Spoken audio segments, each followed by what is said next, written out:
Just woke up from a quarantine nap, so it's the perfect time to read Sun, Moon, and Talia, the original Sleeping Beauty story by Giambattista Basile. There once lived a great lord who was blessed with the birth of a beautiful infant daughter, whom he named Talia. The Lord sent for wise men and astrologers to foretell what fate had in store for his daughter, and after they had consulted together and cast her horoscope, they told the Lord that Talia would be put in great danger by a splinter of flax. The Lord then decreed that no flax or hemp or anything of the kind should be brought into the house. He thought that by doing so he could protect his daughter from her fate. One day after Talia had grown up into a beautiful young girl, she was looking out the window when she saw an old woman pass by, spinning on a spindle. Talia was so curious about the implement, never having seen one, that she called out to the woman to stop and let her see it. Talia begged to be allowed to stretch the flax, but as soon as she did so, a splinter of flax went under her nail and she dropped down dead. When the frightened old woman saw what had happened, she ran quickly out of the house. When the unhappy father heard about this disastrous turn of events, he was devastated. He had Talia's body laid out in her most beautiful clothes and placed upon a brocade-covered dais.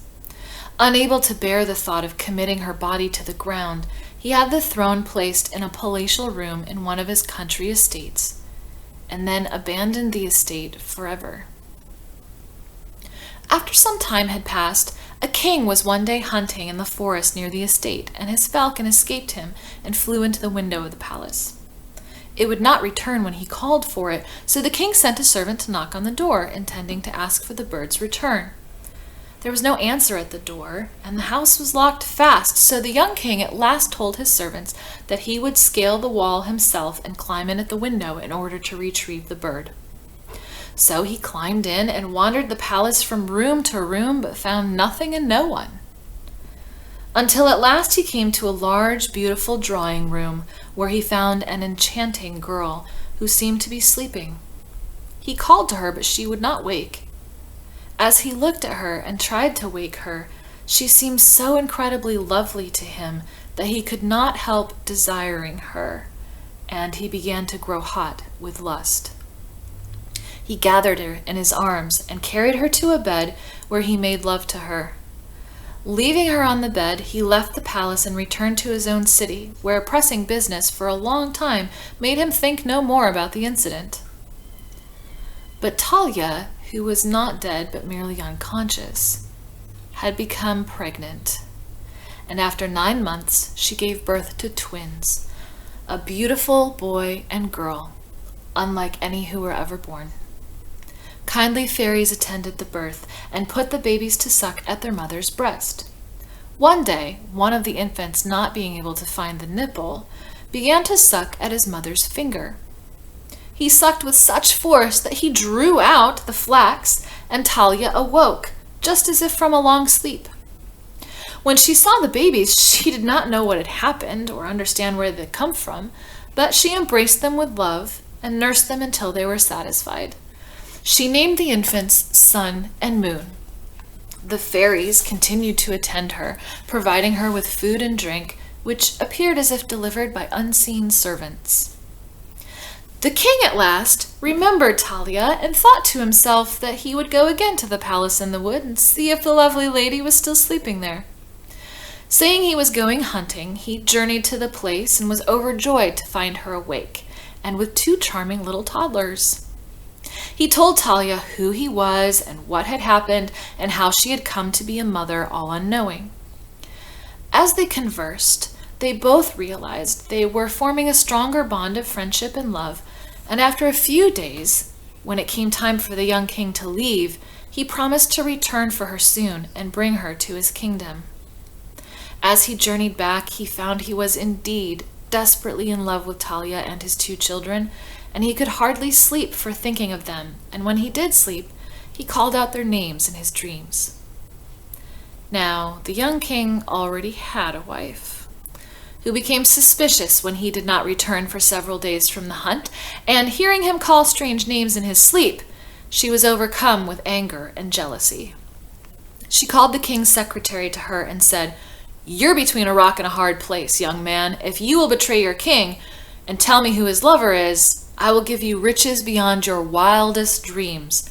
But if you do not tell me, your life will be worth nothing, for I will have you killed."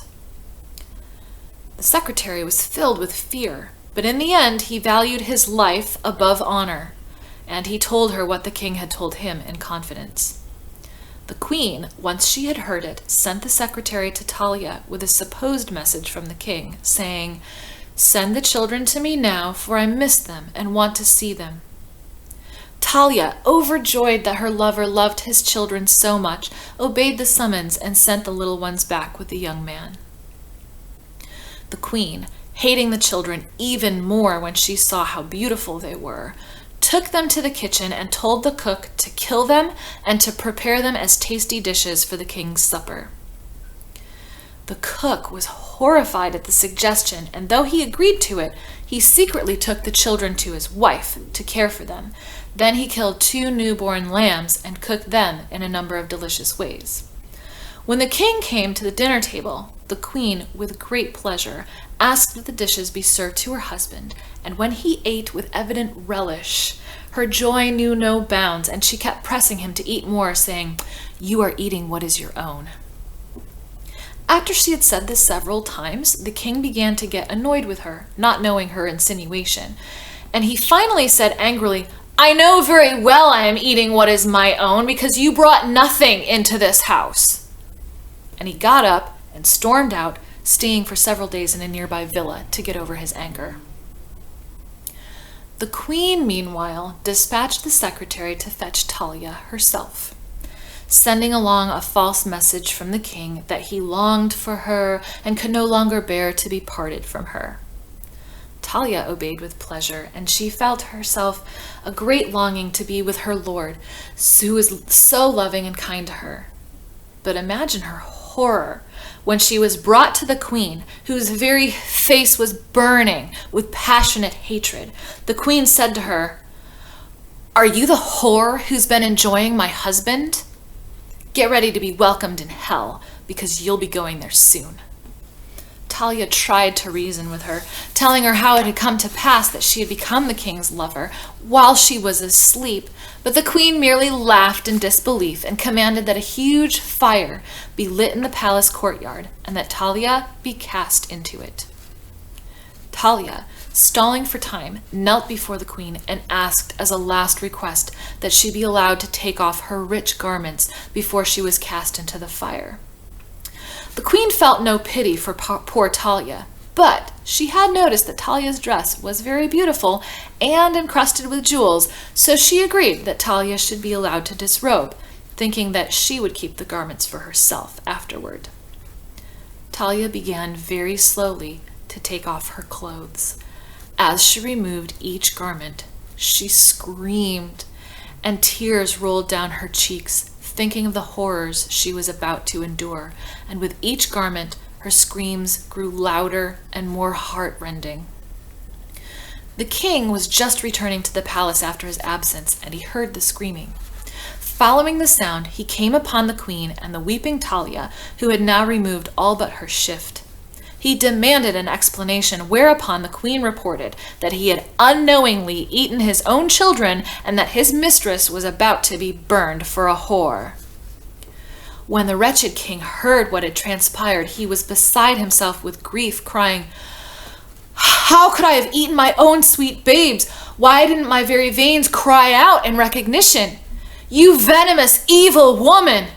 How could you have done such a dreadful thing?" Saying this, he commanded that the queen herself should be cast into the fire that she had prepared for the innocent Talia, and his secretary with her for his part in the wicked plot. The last to be burned was to be the cook, whom the king believed had willingly slaughtered his children, but when the cook was dragged forth, he protested, crying out, "Do not reward my faithfulness with this horrible punishment, sire. I saved your children. They are not dead, for I hid them with my wife." The joyful king replied, "If what you say is true, you will be rewarded as no man has been rewarded before." The cook then called his wife to bring sun and moon to the king, who covered them with kisses and caresses. In fact, he could not get enough of kissing and embracing both the children and their mother as he gathered them all into his arms. He gave the cook a rich reward and made him a gentleman. And of course, he married Talia, who lived a long and happy life with her husband and children, always knowing full well that the person who is favored by fortune has good luck even while sleeping. The end.